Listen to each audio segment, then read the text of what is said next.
I mean, just imagine bidding $1 billion for electricity, but the grid simply cannot give you the power. Right, because the physical reality just denies you. Exactly. You have all the capital in the world, the highest bid in the market, but it doesn't matter. In this world we are entering, having infinite money no longer guarantees you get what you want. Yeah. Which is exactly what brings us to the document today. Right. Welcome to the deep dive. We are looking at a highly conceptual document today, right? Yes, it's titled Civilization Analysis, Generating Thesis-N4. And the specific phase we are analyzing today is called State Rebinding Under Constraint. State rebinding under constraint. Okay. It's a structural examination of exactly why the state is returning as a dominant force, specifically because markets are hitting absolute limits. And I'm going to be the reality-oriented guide here because terms like state rebinding sound, well, incredibly abstract. They are very abstract, yeah. So I want to know what this actually means for the tangible world, for the listener. Because we see the headlines, right? Massive industrial subsidies, abrupt export controls on microchips. Supply chains being completely ripped apart. Exactly. But you are going to be our structural observer today. I need you to decode the underlying engine here. Like, why is the fundamental machinery of the global economy shifting? And I want to point out, this isn't some sudden ideological resurrection of the state, is it? No, not at all. The shift occurs at the unit level of observation.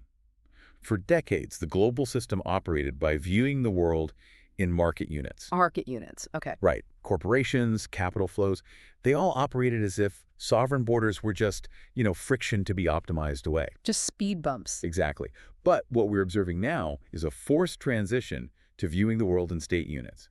Corporate behavior is no longer prioritizing pure optimization. Okay, let's unpack this. Because if they aren't optimizing for efficiency, what are they doing? The dominant structural value is shifting to redundancy and safety.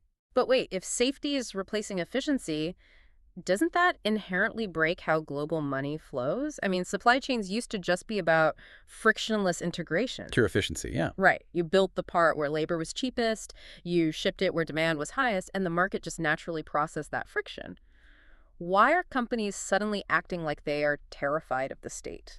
Because the physical environment in which those companies operate has fundamentally changed. The previous model, it assumed a baseline of infinite capacity and zero systemic threat. Which is obviously no longer true.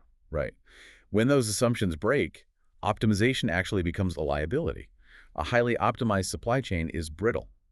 If a single node fails, the entire system just stops. Exactly. Therefore, the physical reallocation we see, global supply chains fragmenting, moving away from integration, it's a structural defense mechanism against fragility. Here's where it gets really interesting, though, because I have to challenge that a bit. The global market survived wars, financial crashes, pandemics. It did, yes. It always processed that friction eventually. So I want to understand what is mechanically causing this specific shift right now. If global markets worked fine before, what exact constraints are we hitting today? Well, what's fascinating here is the core thesis of the document. It requires us to define the two entities, the market and the state, by their mechanical purpose. Okay, break that down. Markets are optimization devices. States are constraint processing devices. Optimization versus constraint processing. Yes. And the era of the global market we just lived through was built on the absolute premise of capital liquidity, free information, and labor mobility. Meaning money could move anywhere instantly, data had no borders, and human capital just shifted to wherever the optimization device said it was most efficient. Right, but those premises only held true because systemic constraints were historically loose. The system had vast, untapped room to run. So when there's no physical boundaries pressing in, the optimization device just takes over. Exactly. The market becomes the primary operational layer of civilization, simply because its only job is to find the path of least resistance.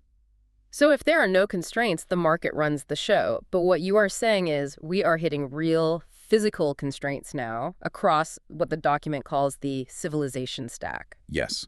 The era of loose constraints is completely over. The architecture is buckling under 4 primary structural constraints. Okay, what are they? First, energy limits. Second, infrastructure capacity constraints. Right. Third, geopolitical risks. And fourth, technology hegemony. Let's translate those into reality for the listener. Energy limits.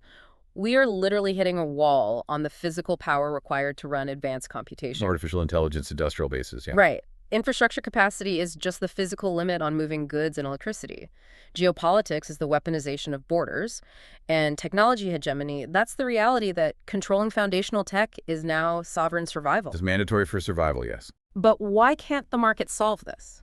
Historically, when we needed more energy, the market just incentivized someone to drill more oil or invent solar panels. The distinction here lies between a relative scarcity and a systemic bottleneck. The market is brilliant at solving relative scarcity by adjusting prices to incentivize production. Right, supply and demand. But the civilization stack is currently experiencing absolute simultaneous bottlenecks. A market cannot optimize its way out of a hard physical limit. Oh, wow. If the total energy required exceeds the physical generation capacity of the grid, price incentives cannot instantly alter the laws of physics. You can't just pay physics to work faster. Exactly. Or speed up the decades required to build new nuclear infrastructure. So what does this all mean for allocation? How do things actually get distributed to you and me if the market isn't doing it? The structural gradient is shifting. The system is moving from free exchange to allocation under constraint. And the fundamental difference between the two devices is how they distribute resources. Markets allocate by price, states allocate by priority. Priority, that is a massive distinction. Yes. When systemic bottlenecks appear, priority must dominate price.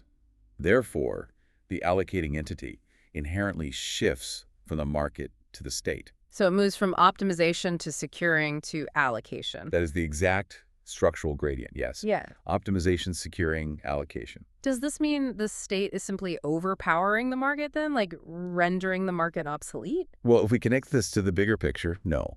The state's role is merely being redefined by necessity. It's taking on four new structural functions: Which are? infrastructure designer, technology holder, resource allocator, and risk absorber. So the market isn't ending. No, it's shifting from being the fundamental premise of civilization to a conditional function. A conditional function, meaning it only works where constraints haven't triggered an emergency? Exactly. When constraints like energy or security become too severe, the domain of things that cannot be allocated by price alone naturally expands. State intervention is a structural consequence, not an exception. So state and market are just moving into a division of roles based on physical realities. Right. We have to continually reevaluate the scope of where market-based decisions remain valid. Which really shifts how we view everything happening right now. But this leaves us with some massive unknowns. It does. And this raises an important question. Is the state returning due to political will, or is it purely a structural consequence? Right. Is it ideological or just mechanical? Exactly. And furthermore, are markets truly retreating, or are the fundamental conditions required for their existence simply disappearing? Because if capital liquidity and labor mobility vanish, the market physically can't function. And this brings it directly to the listener's reality. In a world where the state is the primary allocator, what layer do companies actually operate in? It's a structural void. Yeah. And more importantly, which specific constraints will you personally have to follow in your daily life? Because if global allocation rules completely fracture, it makes you wonder about the very definition of the state. How do you mean? Well, if the state has to intervene deeply across AI, global infrastructure, and your daily life, will massive non-state actors like megacities or multinational tech conglomerates eventually have to step in and act as states themselves simply to process these constraints?